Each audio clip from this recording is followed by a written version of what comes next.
boa noite.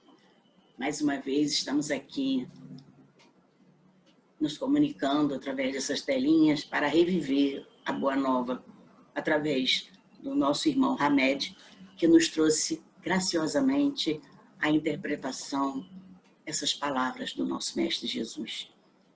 Que Jesus esteja na casa de todos vocês, amparando com um manto de luz, que todos possam ter uma semana de paz e de harmonia. Nós hoje vamos falar sobre um capítulo muito interessante, e eu trouxe aqui o retrato, né, a figura da Sagrada Família, que está ali, nosso Mestre Jesus, com José, que era carpinteiro, Maria. E é através dessa figura que nós vamos homenagear o capítulo de hoje. O capítulo de hoje, ele tem referência a uma coisa muito importante, que tem a ver com a nossa família. Porque o capítulo de hoje diz o seguinte: quem é minha mãe? Quem são meus irmãos? Eis minha mãe e meus irmãos, pois todo aquele que faz a vontade do meu Pai, que está nos céus, esse é meu irmão, minha irmã e minha mãe. Então, a partir dessa passagem de Mateus, Jesus quis dizer que todos nós temos uma irmandade latente, que não devemos segregar ninguém simplesmente porque tem uma função temporária de pai ou de mãe. E ele não priorizou nem a mãe, nem os irmãos dele, no momento em que ele estava falando ao público. Todos são iguais perante Deus. Todos são iguais perante o universo. E é isso que ele quis colocar. Mas vamos ver o que Hamed nos apresenta a respeito desse capítulo 17, que se chama Pais. Quem são nossos pais hoje? A função dos nossos pais. Criou-se tanta expectativa e paradigmas que eles deixaram de ser simplesmente homens e mulheres. O pai e a mãe criaram aquele ícone, né, ligado a um arquétipo de extrema importância que criou um comprometimento das pessoas em relação a essa função de pai e mãe. E eles se distanciaram dos filhos por conta disso. Esse distanciamento, muitas vezes, criou problemas sérios na idade adulta das pessoas. Porque as pessoas depois, elas viram que não tinham como crescer, que ficaram dependentes dos pais, ou então se decepcionaram, porque aquele ícone não era bem aquilo que eles imaginavam. Ou melhor, que a expectativa social colocava nos nossos pais. Então, Hamed fala que esses homens e mulheres passaram a ser criaturas idealizadas, mas há uma grande diferença entre ser pessoa e ser função. Ser é verdadeiro, concreto, enquanto função é passageira e temporal. Então, eu estou na função de pai, de mãe, mas eu sou a Regina, eu sou o Joaquim, eu sou o Alexandre. Mas na medida em que cada um tem uma função, essa função é passageira. Hoje eu estou aqui sendo a intermediária, amanhã vão ser outras pessoas. Então, a função é passageiro e tem a ver com a nossa encarnação, com a necessidade da nossa encarnação. Por isso, é temporário. Quando termina a função dos pais? Mãe e pai biológicos sempre serão pais, enquanto estiver na encarnação. No entanto, a função termina com o desenvolvimento e maturidade dos filhos.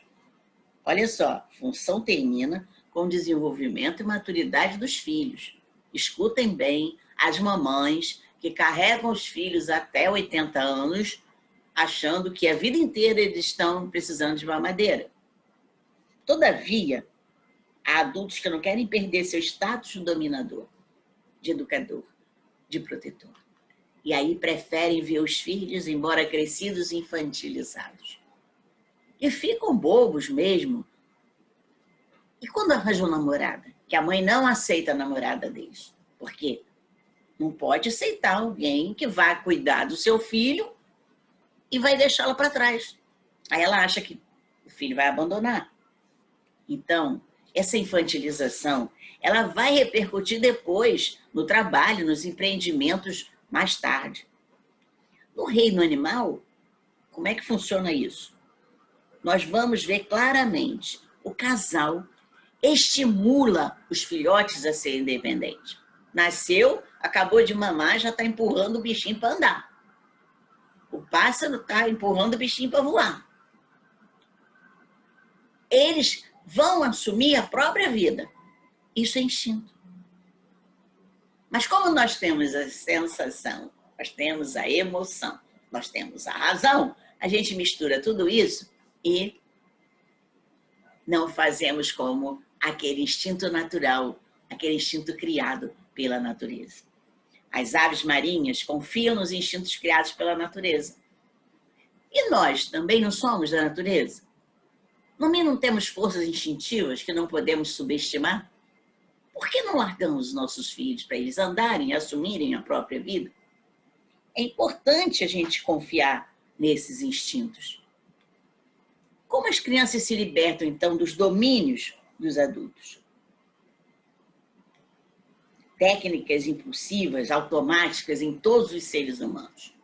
Então, a criança ela vai ser rebelde, ela vai gritar, ela vai espernear para ter esse domínio, para mostrar que sou aqui, eu sou eu. Será que tem necessidade disso?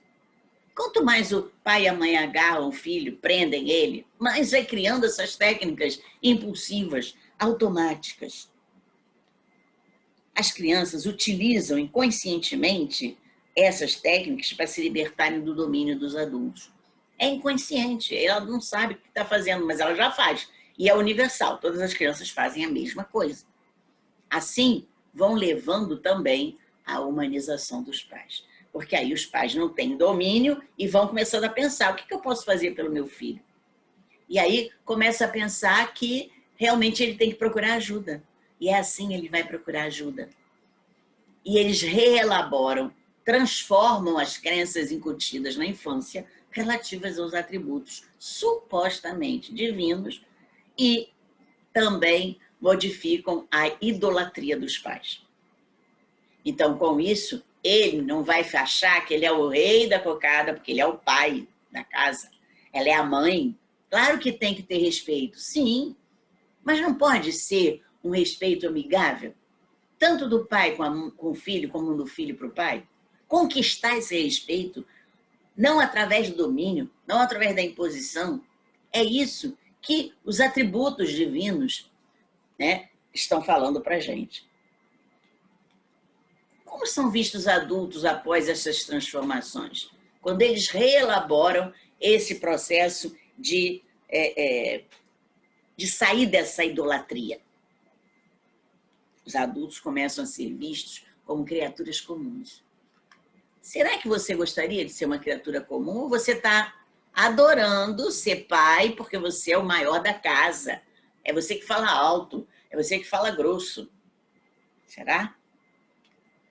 Deixam de ser perfeitos, puros, porque isso acaba tendo muitos processos de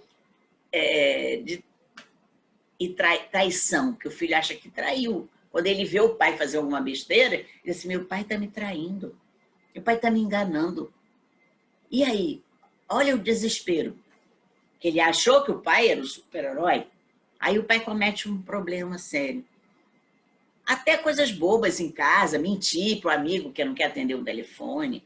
Que super-herói é esse?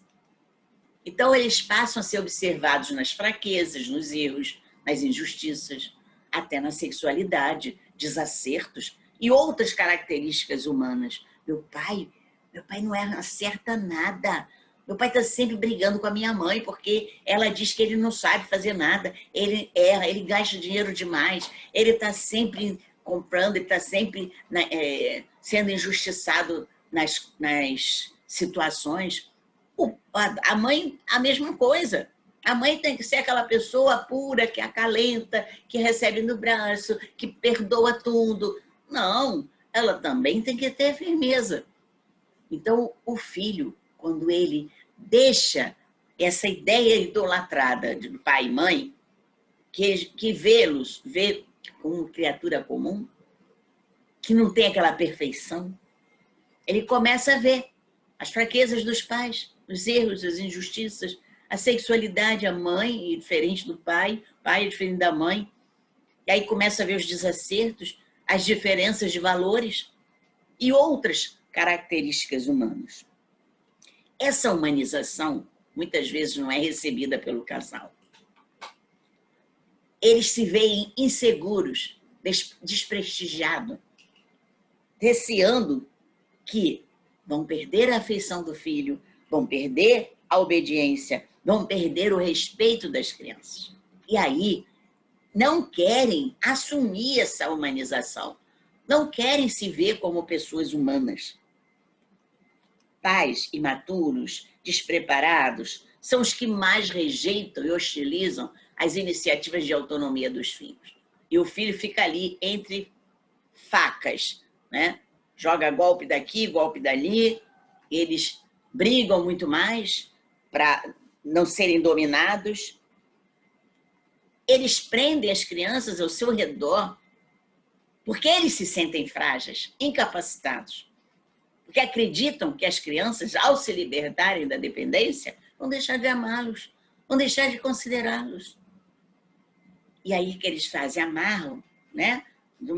Com uma rede energética, que é pior do que uma rede verdadeira, que a rede energética, eles vão amarrar essa criança através de sabotagem mesmo. Eles vão se fazer de doente. Ah, meu filho, sua mãe tem dor de cabeça, não faz isso. A mãe tem pressão alta. E aí há uma manipulação energética na criança. Muitos destes pais só aprenderam a perpetuar a função paterna ou materna. Eles não aprenderam a relação entre pai e mãe, porque eles também tiveram pais nesse processo ortodoxo de idolatria, de potência, de perfeição. Seu pai não erra. Oh, mamãe sabe tudo, mamãe é mais experiente, ela é mais velha que você, ela já sabe muito da vida. A mãe nunca bateu o pé na rua, nunca trabalhou, e aí? O que ela sabe? Se é o filho que está lá na luta. Por isso, eles têm medo de perder a única finalidade de sua existência, que é pai e mãe. Porque eles vêm com essa função como se fosse a coroa que eles receberam da vida. Ah, a coisa mais feliz do mundo é ser pai. Ai, nada é melhor do que ser mãe. Tá bom, ser pai e ser mãe tem uma função importante, sim, no início, principalmente, da relação, da evolução do espírito, mas é necessário que faça um laço de fraternidade e não de escravidão. Antes de a criatura estar família, ela é um ser imortal. Ela é um ser imortal em evolução. Mas, no ambiente doméstico, não podemos esquecer a nossa condição humana. Somos seres imortais? Somos, mas estamos em família. E aí, ali, nós somos humanos. Nós ali estão encarnados com necessidades especiais para desenvolver aquele espírito que vem com marcas do passado. Então, não devemos nos perder em ilusões, em fantasias de seres idealizados como perfeitos, intocáveis, superiores. Papai e mamãe, não coloquem isso na cabecinha dos seus filhos, porque essa fantasia vai cair. As ilusões vão embora. E aí, como é que você vai explicar que você não é tão perfeito assim? Que você é tocável, carne e osso, que não é superior a ninguém. Ser ou estar? Como você quer? Você quer ser ou quer estar? O ser se qualifica como possuir presença, possuir uma existência real. Estar é ao contrário. Entende-se como, provisoriamente, nós estamos em alguma situação, em algum lugar, em algum momento. Então, eu estou aqui hoje, mas eu sou um ser imortal. Eu estou como filha, mas eu sou um ser imortal. Aquele ser que hoje vestiu a capa da Regina. Porque nem a Regina é permanente. A Regina também é um estar. Eu estou Regina. Outro está João, outro está Alessandra. Então, é importante a gente entender isso. E aí, o significado das palavras de Jesus, nós podemos entender. Porque aquele que fizer a vontade do meu Pai que está nos céus, esse é meu irmão, irmã e mãe. Ele está colocando, sim. Todo mundo que estiver em conexão com o universo e perceber o divino que há em si próprio, esse realmente é considerado da Irmandade de Jesus. A Irmandade de Jesus somos todos nós. Mas precisamos realmente estar coerentes com a Boa Nova, com os ensinamentos dele. Aí nós vamos estar fazendo a vontade do Pai que está no céu e seremos um com ele. O que devemos fazer? Os verbos ser e estar deverão fazer parte das nossas constantes indagações. Eu agora, nesse momento, sou ou estou? Eu estou. Então, isso é passageiro. Eu não tenho que ficar ansioso, eu não tenho que ficar desesperado. Que aquilo ali pode sim, pode falhar, pode quebrar, pode sumir, pode não ter mais sentido. Então, a gente pode identificar ou desidentificar com pessoas, posições, lugares e situações. Hoje eu me identifico com isso que eu estou fazendo, mas amanhã eu estou em outro estágio. Aí eu tenho que me desidentificar com esse projeto, porque ele já não faz mais parte do meu caminho. Da mesma forma que eu estou no colégio, aí eu fico idolatrando a professora, eu me identifico com ela. Quando eu saio daquele colégio, vou seguindo o rumo, eu não posso ficar lá com saudade da professora, chorando pelos cantos, aquela professora, nunca mais eu vou ver. Aí eu tenho que me desidentificar. Quando a gente desencarna, é esse o papel que nós vamos ter que fazer. Desidentificar com a pessoa que você foi, que você esteve, com as pessoas que você esteve também na caminhada, porque elas vão sair dali também. Elas vão deixar de ser aquelas pessoas. Elas vão estar amanhã em outros corpos. E você tem que trabalhar esse ser delas também. E ver que todo mundo é uma pessoa comum. Todos somos pessoas comuns. E temos momentos de estar e momentos de ser. Assim eu promovo o exercício benéfico do desapego e da individualização. É nesse momento que eu começo o meu processo de individualização, quando eu posso me desidentificar com pessoas, posições, lugares, situações. Esse é o processo de desapego. E é isso que Hamed quer nos dizer e dizer para todos os pais do universo. Seja o espírito imortal e esteja como pai, como está como profissional, como está como amigo, porque todos esses estares, todas essas funções são das pessoas comuns. Ninguém aí tem que ser mais idolatrado do que o outro. Você, enquanto pai, não está lá no ápice da montanha. Também não está como amigo naquele ápice da montanha. Também não está como chefe. Por que a gente tem que entrar numa função e se colocar lá em cima do pedestal? Não.